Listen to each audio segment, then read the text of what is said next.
Back on the SportsMax Zone, the man to lead Jamaica's track and field for the next 4 years will be decided at a general meeting at the National Arena in Kingston on Saturday. The Jamaica Athletics Administrative Association holding its AGM at that venue in St. Andrew. Longtime General Secretary Garth Gale and the 1976 Olympic 200-meter champion Donald Quarry are the two men vying to replace Dr. Warren Blake as president. Dr. Blake is not seeking re-election after 2 terms in office.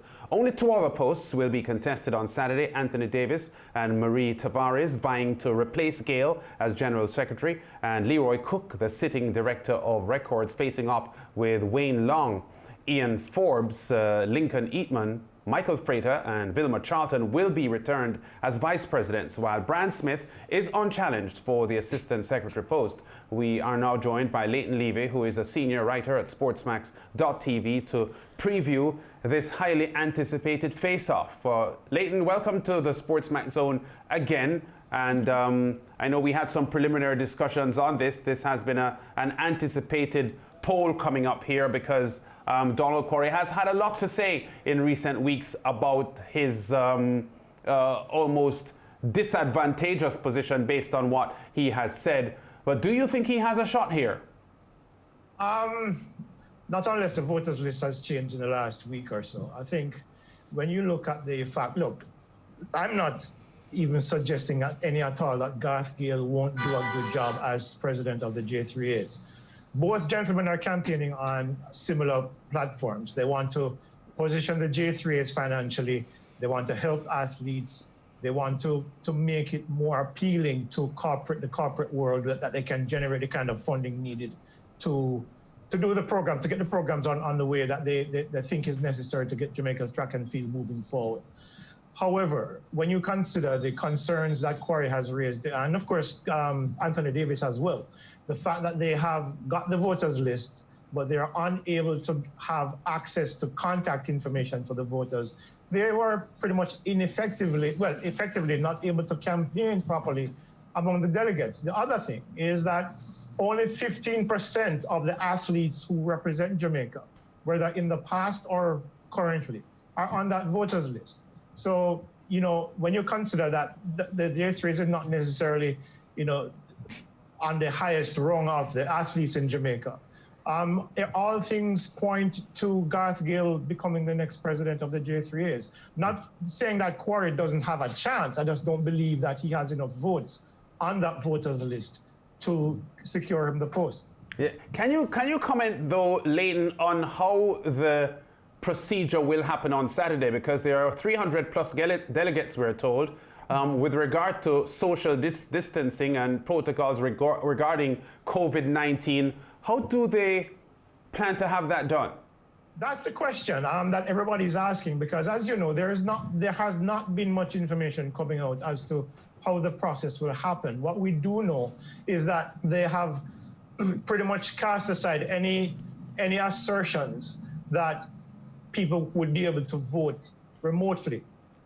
This is in an age when we're in the middle of a pandemic, but clearly no thought was given to that. Already there were many complaints. When Graham, for example, wanted to know if he could vote from overseas, where he's based in Carolina. He was told that there's no voting electronically, there is no proxy voting.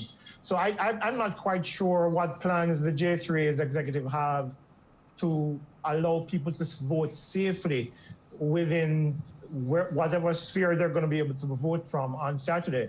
There have been a lot of things that are unknown as to how this process will actually happen. And that's also another concern, because everything seems to be, you know, kind of cloak and dagger, but certainly from where I stand, you know, that there is not a clear picture. There is no clear transparency as to how this process will take place. There was no transparency over how the voters list was compiled. So this election kind of rubs a lot of people the wrong way. Of course, as Chris Stokes pointed out in his column recently, there is nothing in the process that runs afoul of the Constitution. So therefore, you know, constitutionally it's sound. It's just that in principle, there are a lot of things that raise concern. Leighton, I hear you voting issues and the voting process aside, which candidate would you say has the stronger manifesto and can, lead the J3A in a proper manner? I think both manifestos are basically the same.